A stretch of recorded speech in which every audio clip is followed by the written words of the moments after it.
రాజకీయాల్లో కొన్ని పవర్ సెంటర్లుంటాయి. వాళ్లకు ఏ పదవులు ఉండవు. అయినా సరే వాళ్లే అన్ని పనులు చేస్తూ ఉంటారు. మంత్రులు కూడా వారి ఆదేశాలనే పాటిస్తూ ఉంటారు. వారి సలహా తీసుకోకుండా ఏ పని చేయటం కుదరనివ్వరు కూడా. అలాంటి వారిలో లోకేష్ కు అత్యంత సన్నిహితుడు, టీడీపీ కేంద్ర కార్యాలయం నుంచి అన్ని వ్యవహారాలు చూస్తోన్న కిలారు రాజేష్ ఇప్పుడు దాదాపు నెంబర్ 2 లేదా నెంబర్ 3గా కొనసాగుతున్నారు. అమెరికాలో చదువుకొని వచ్చిన ఆయన్ను కొందరు స్టైల్గా రాజేష్ కిలారు అని కూడా పిలుస్తారనుకోండి. టీడీపీ మహానాడు కడపలో 3 రోజుల పాటు జరుగుతోంది. ఏర్పాట్లు భారీగానే చేశారు. ఎవ్వరికీ ఏ లోటు రాకుండా అన్ని పనులు జరుగుతున్నాయి. ఎక్కడా తేడా లేకుండా, ఎలాంటి ఆరోపణలు రాకుండా ఏర్పాట్లు చేయటం వెనక రాజేష్ కిలారు నాయకత్వం ఉందని చెబుతున్నారు. 10 రోజుల క్రితం మహానాడు షెడ్యూల్ ఫైనలైజ్ అయినప్పటి నుంచి రాజేష్ ఫుల్ టైం దాని మీదే దృష్టి పెట్టారట. క్షేత్రస్థాయిలో జలవనరుల శాఖ మంత్రి రామానాయుడు కనిపిస్తున్నప్పటికీ వెనుక ఉండి నడిపిస్తోంది మాత్రం రాజేష్ కిలారు అని చెప్పుకుంటున్నారు. మహానాడులో ప్రతినిధులకు ఎలాంటి లోటు రాకుండా చూసుకోవాలని రాజేష్ను నారా లోకేష్ ఆదేశించడంతో ఆయన రంగంలోకి దిగి అన్ని అంశాలను చక్కబెట్టారు. తెలుగుదేశం పార్టీలో ఆయనకు ఎలాంటి కీలక పదవి లేదు.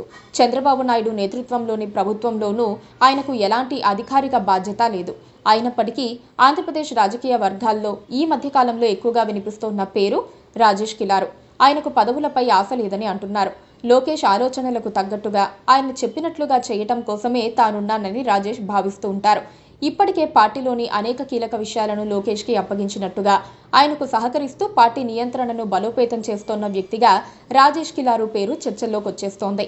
2023లో నారా లోకేష్ నడిపిన 3132 కిలోమీటర్ల యువగలం పాదయాత్ర విజయవంతం కావటానికి, ఆపై పార్టీ అధికారంలోకి పునఃప్రవేశం చేయటానికి రాజేష్ కిలారు కీలక భూమిక పోషించారన్నది టీడీపీ వర్గాల మాట. ఆ యాత్ర ద్వారా లోకేష్కి ప్రజల్లో మాస్ నేతగా ఓ కొత్త గుర్తింపు లభించింది. తను జనంలో యాక్సెప్టెన్సీ పెంచుకున్నారు. వైసీపీ ప్రభుత్వం రాజేష్ను వేధించేందుకు ప్రయత్నించింది. Skill development, AP fibre net, Amaravati inner ring road కేసుల్లో విచారించింది. ఆయన్ను ఇబ్బంది పెట్టి లోకేష్ను ఇరికించే ప్రయత్నం ఫలించలేదు.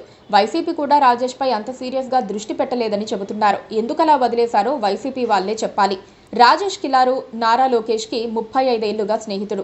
ఇద్దరు హైదరాబాద్లోని భారతీయ విద్యాభవన్ స్కూల్లో క్లాస్మేట్స్. విజయవాడకు చెందిన ఒక చార్టెడ్ అకౌంటెంట్ కుమారుడైన రాజేష్ హైదరాబాద్ ఇంజనీరింగ్ డిగ్రీ తర్వాత అమెరికాలోని రాబర్ట్ మోరిస్ యూనివర్సిటీలో మాస్టర్స్ చేశాడు. ఇప్పుడు ఆయనే లోకేష్కు అత్యంత విశ్వసనీయుడిగా, నిత్యం పక్కనుండే వ్యక్తిగా గుర్తింపు పొందారు. రాజేష్ కిలారు టీడీపీ రాష్ట్ర కార్యనిర్వాహక కార్యదర్శి పదవిలో ఉన్నప్పటికీ ఆయన పరిధి అంతకంటే విస్తృతం. 2024 ముందు టీడీపీలో సభ్యత్వ డ్రైవ్ను టెక్నాలజీ ఆధారంగా విజయవంతంగా నడిపించారు.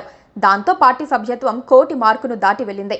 పార్టీ కార్యకర్తలకు 5 లక్షల హెల్త్ ఇన్సూరెన్స్ వంటి పథకాల ద్వారా క్యాడర్ బలోపేతానికి పనిచేశారు.